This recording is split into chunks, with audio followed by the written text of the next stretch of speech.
大家好啊，Simon 啊，今日同大家睇睇呢，我哋另一個2至3人單位咁啊，葉旺村嘅約230尺度啦。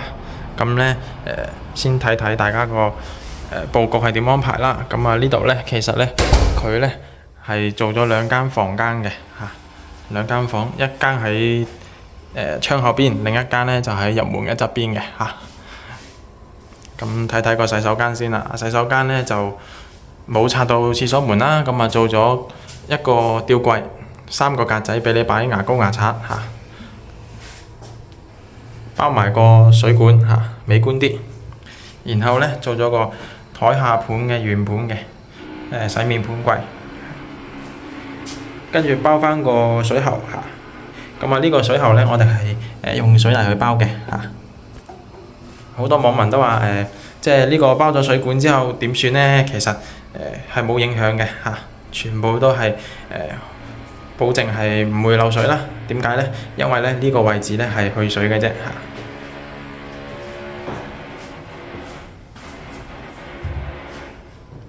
咁啊睇返廳啦，廳呢地下就鋪咗長條木紋磚咁啊點解係長條木紋磚呢？因為磚呢係好過木地板嘅。咁啊包咗個雪櫃位啦做一組儲物櫃同埋鞋櫃呢啲全部都係層板嘅可以自己上下調節。咁啊上面呢亦都係收納空間好強大嘅。咁啊做晒呢啲圓弧嘅設計啦確保呢係唔會撞到人啦同樣雪櫃頂都係收納好強嘅咁啊睇返入門口側邊呢間房間咯喎咁上面呢就係呢一個疏氣嘅地方疏氣地方咁呢透氣啊嘛。咁啊呢間房呢亦都係共用冷氣嘅即係廳同埋房間都係共用一部分體機。然後呢度有一張碌架床。咁咧全部都係咧可以掀起嚟嘅好深嘅，可以擺到嘢嘅。咁啊趟門啦然後睇返廳啦，廳咧呢度咧擺到張餐台，咁啊呢度會擺個梳化位置啦咁啊電視櫃加埋個飾櫃玻璃門嘅。然後呢度有個玻璃趟門間房玻璃趟門咁呢玻璃趟門間房呢有個好呢就係見到呢家個風景其實係好光猛嘅成個廳呢望出去相當之開揚嘅。咁啊因為呢個屋苑都樓層高啦咁啊睇到河添。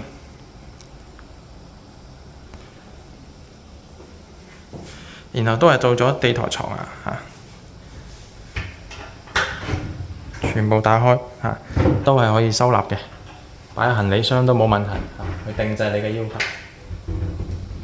然後呢後面就做床尾嘅收納嘅地方啦即係呢個位呢，就俾你擺下手機各樣嘢都冇問題，細件啲嘅。然後下面呢，亦都係有齊晒掛衣通俾大家睇睇。佢裡面呢，其實係通風嘅咁呢啲衫呢長嘅呢都可以掛喺裡面衫褲都得，上面都係亦都有齊晒掛衣通，層板都有。咁大家見到呢，其實依家個廳呢，依家呢係相當闊落㗎，擺咗餐台之後呢，個空間啦，依然都好闊嘅。咁200零尺嚟講，其實都相當開揚㗎啦。咁睇返廚房啦喎，咁廚房呢就做咗上面嘅吊櫃啦抽油煙機裝喺呢度，然後下面呢就係地櫃同埋一個洗衣機工作台洗衣機工作台呢有個好嘅就呢個係可以擺到飯煲啦、水壺啦同埋喺度切雞斬嘢都冇問題嘅呢個呢好實淨嘅。佢係倒石屎嘅。